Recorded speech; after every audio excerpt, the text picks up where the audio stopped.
नमः सिद्धेभ्यः।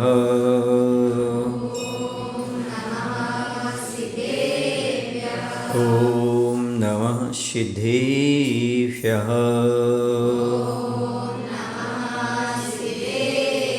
जीवमजीवमिदं जिन्वर्वसेन जैन नेदिष्ठं देवीन्नविन्नवन्नं वन्दे तं सौवदा शिरसा, वन्दे तं सौवदा शिरसा। बोलिए अहिंसा परमो धर्म की, देवादिदेव श्री महावीर भगवान की, आचार्य नेमिचंद महाराज की, आचार्य गुरुदेव श्री विद्यासागर जी महाराज की, आचार्य समय सागर जी महाराज की।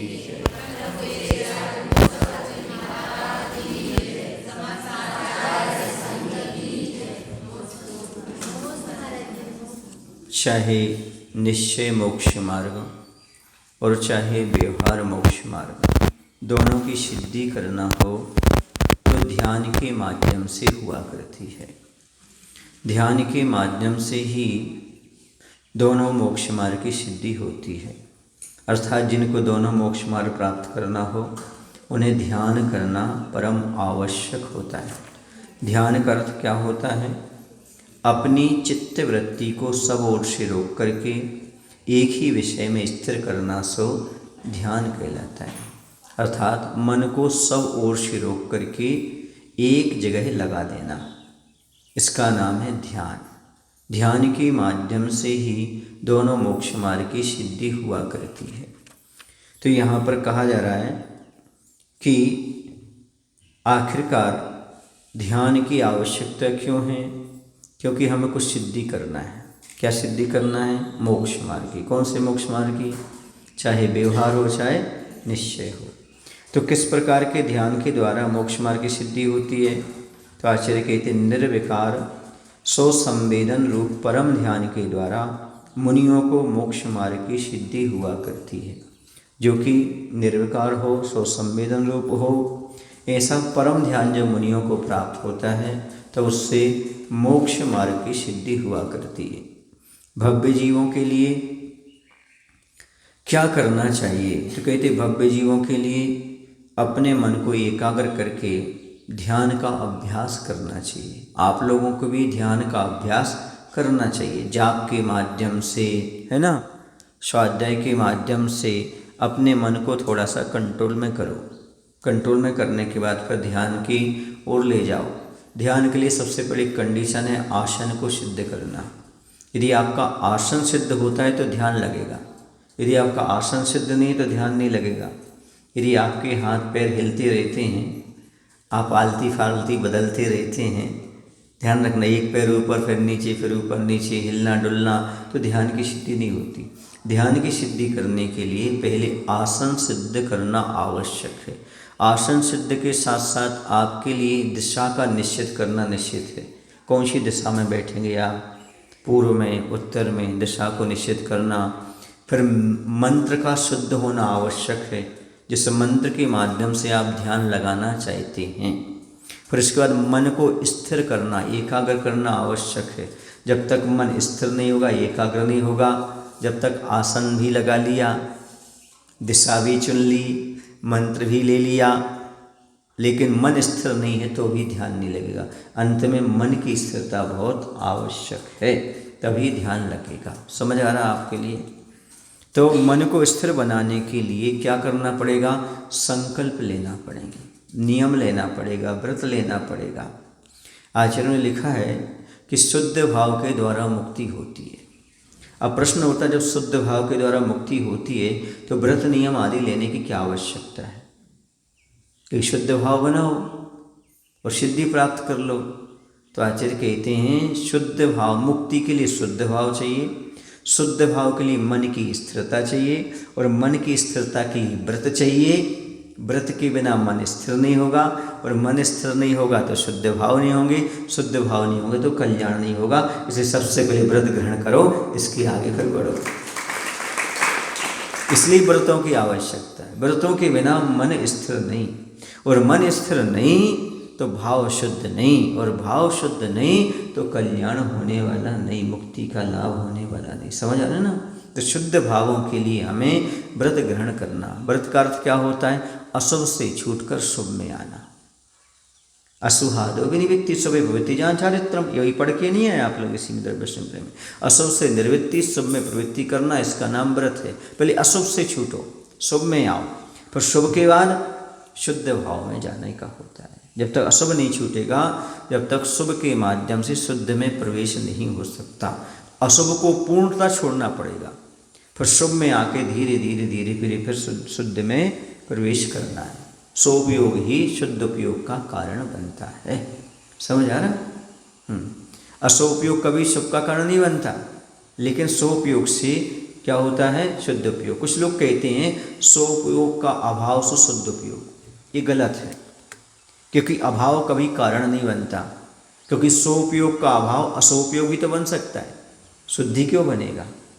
इसलिए सोपयोग का अभाव से शुद्ध उपयोग नहीं है, आए समझ में? बल्कि असोपयोग का अभाव से सोपयोग, और जब सोपयोग हो गया तो शुद्ध उपयोग में सोपयोग का अभाव होता है, लेकिन सोपयोग का अभाव से शुद्ध उपयोग नहीं। मैंने नहीं समझी आप क्या? सोपयोग का अभाव से शुद्ध उपयोग नहीं है, लेकिन शुद्ध उपयोग में सोपयोग का अभाव होता है। लेकिन जब भी शुद्ध उपयोग होगा तो सोपयोग पूर्वक ही होगा। समझ आ रहा?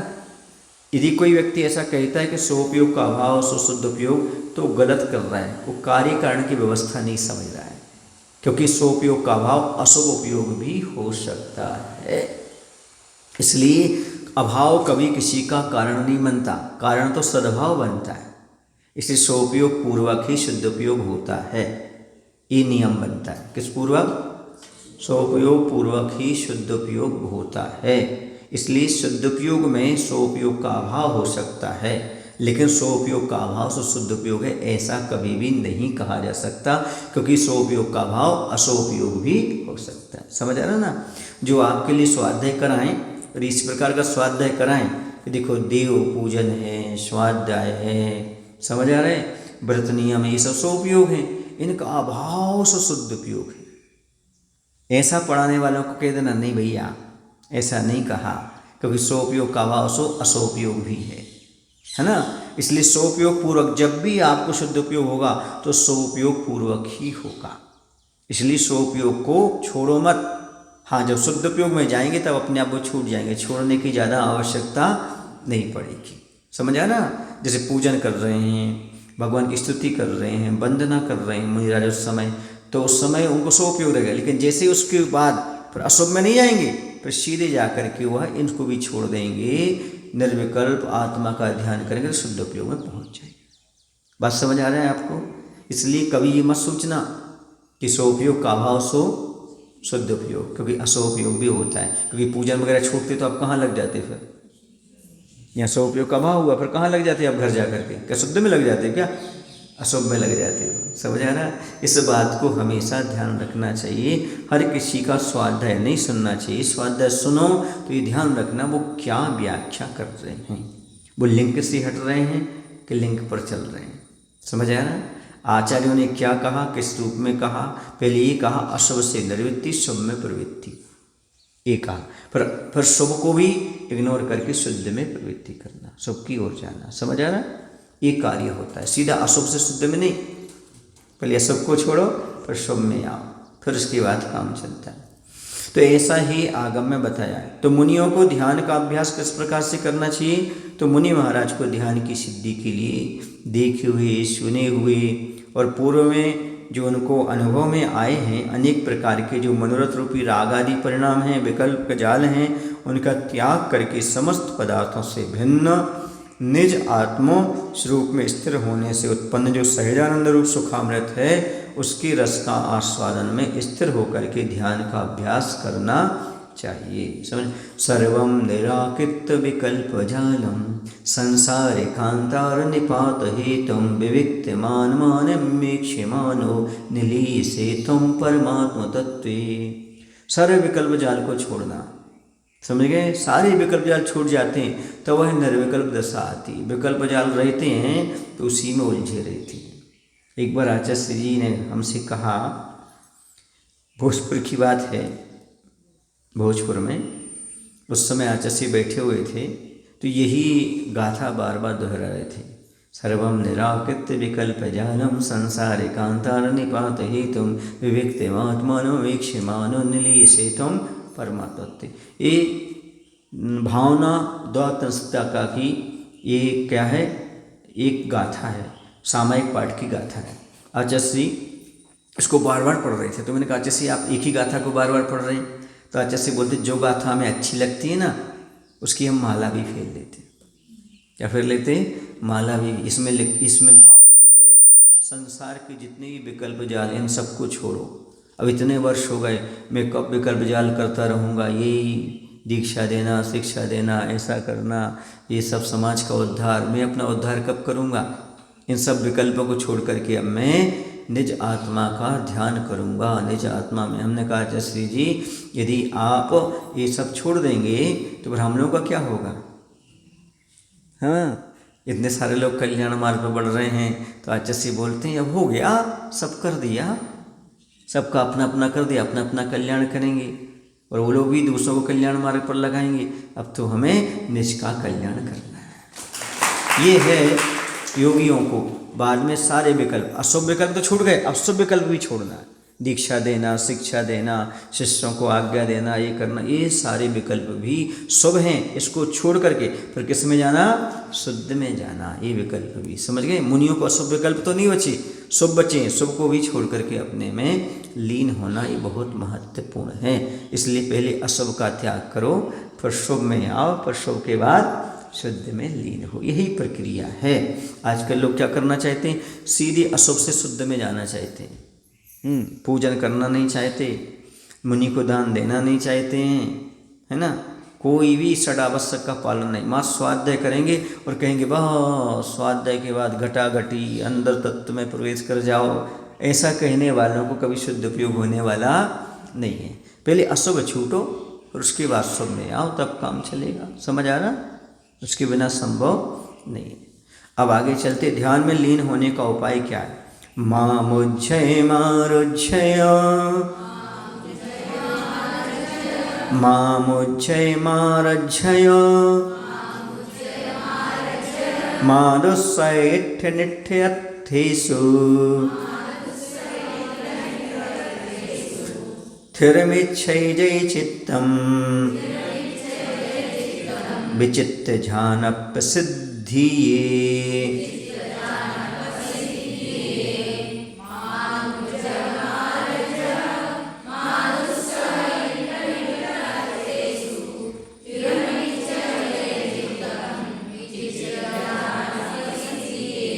जयी यदि विचित्र ध्यान प्रसिद्धिये, अनेक प्रकार का ध्यान करने के लिए, या विचित्र माने जिससे मुक्ति का लाभ होता है, ऐसा ध्यान करने के लिए चित्तम चित्त को स्थिरम स्थिर करना, इच्छा चाहते हो तो इष्ट निष्ठ अर्थेषु इष्ट और अनिष्ट पदार्थों में, माँ मुझ्झय मोह मत करो, माँ रज्जय राग मत करो, माँ दुस्सह द्वेष मत करो। मोह, राग और द्वेष ये तीन चीज़ें मत करो यदि आप ध्यान करना चाहते हो तो।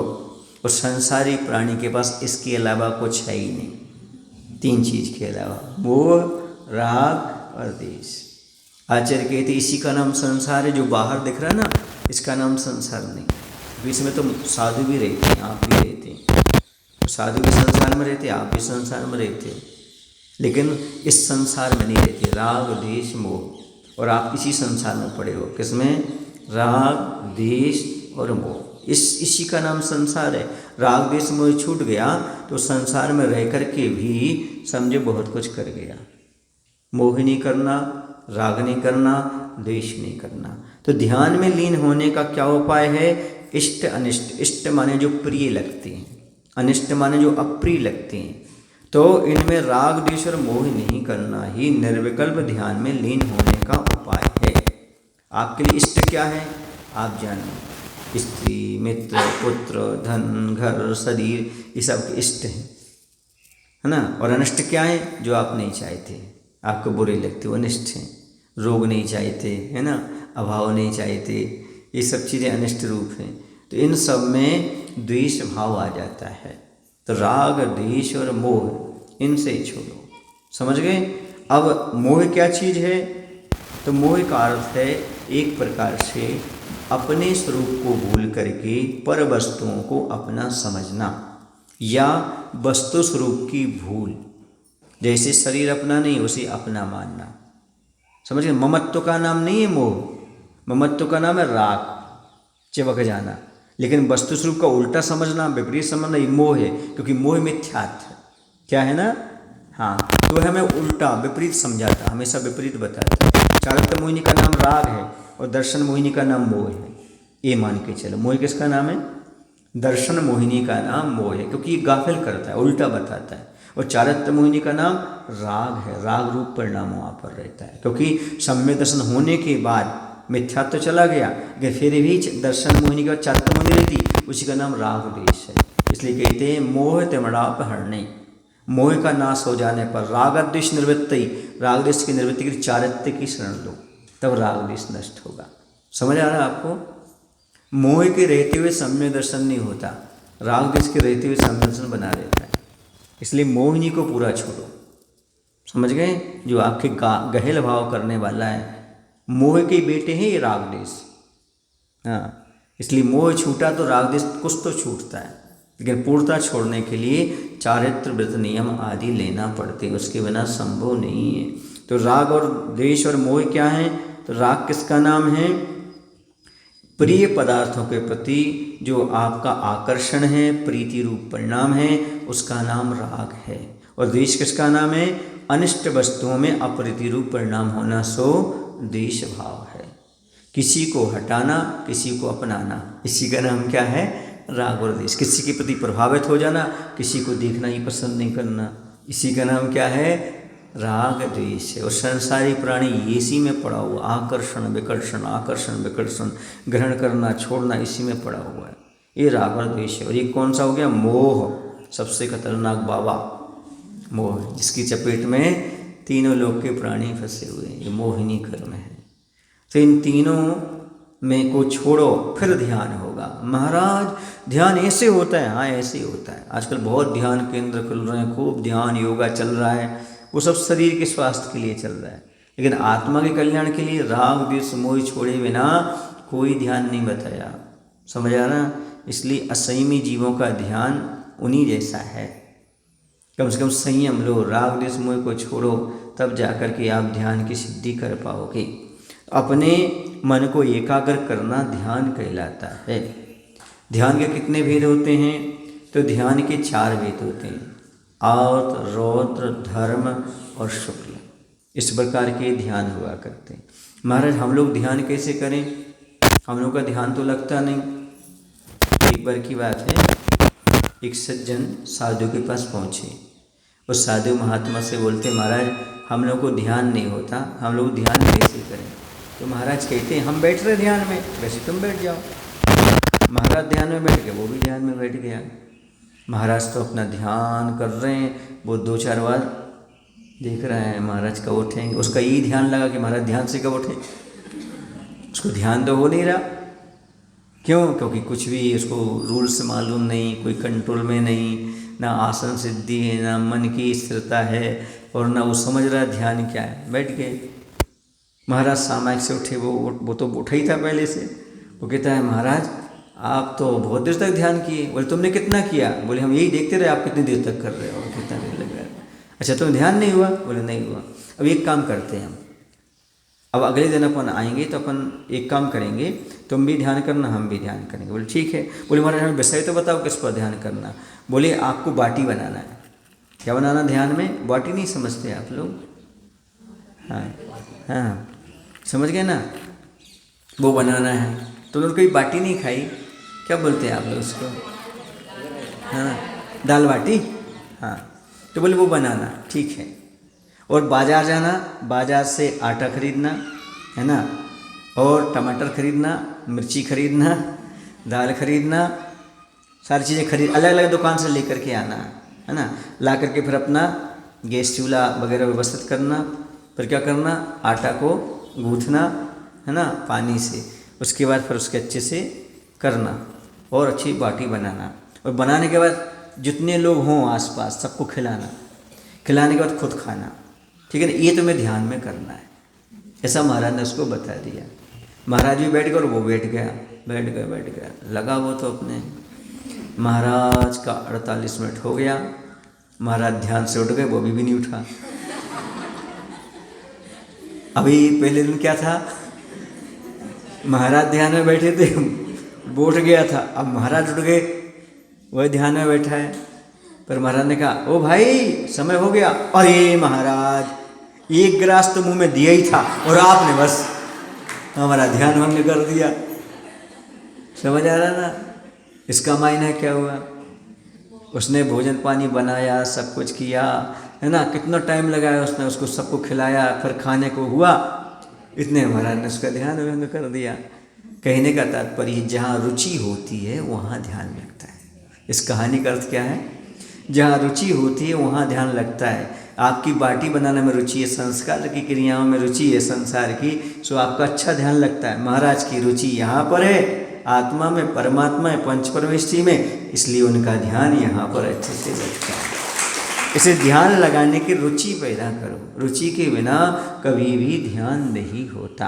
कुछ लोग कहते हैं महाराज आप लोग कैसे ध्यान करते रहते हो 1-1, 1.5 घंटे तक। भैया रुचि का विषय है। जैसे आप लोग किचन में प्रवेश करते हैं ना, कब 2-2 घंटे निकल जाते हैं आपको मालूम नहीं पड़ता है ना, ऐसे ही यहाँ पर होता है। आपको मालूम रहता है, यहाँ काम करते जाते, यहाँ पर अपना सामान उठाते जाते, कौन सी डिब्बे में कौन सी सामग्री है, रहता ध्यान कि नहीं रहता। इसी महाराज को अपने विषय का अपना ध्यान रहता है, कहाँ कैसा ध्यान करना, क्या करना, वह करना। समझ आ रहा है आपको। हाँ, जिस रसोई घर में हमारा काम नहीं है वैसे ध्यान में आपका काम नहीं है। पहले राग द्वेष मोह का त्याग करो, फिर जा कर के आपको रुचि पैदा करो। कुछ भी करना चाहो जीवन में, रुचि के बिना कोई कार्य नहीं होता। जहाँ रुचि होती है वहाँ पर अपने आप कार्य हो जाता है। समझ आ रहा। इसलिए क्या पैदा करो, इंटरेस्ट पैदा करो, रुचि पैदा करो, विश्वास पैदा करो ध्यान करने के लिए। आज इतना ही पर्याप्त है। बोले महावीर भगवान की जय। आचार्य गुरुदेव श्री विद्यासागर जी महाराज की जय। हे प्रभु, हम सभी को इतनी शक्ति, इतनी बुद्धि देने की कृपा करो ताकि हम लोग भी ध्यान की ओर ध्यान दे सकें और उसके प्रति रुचि पैदा कर सकें। नमो शिवाय।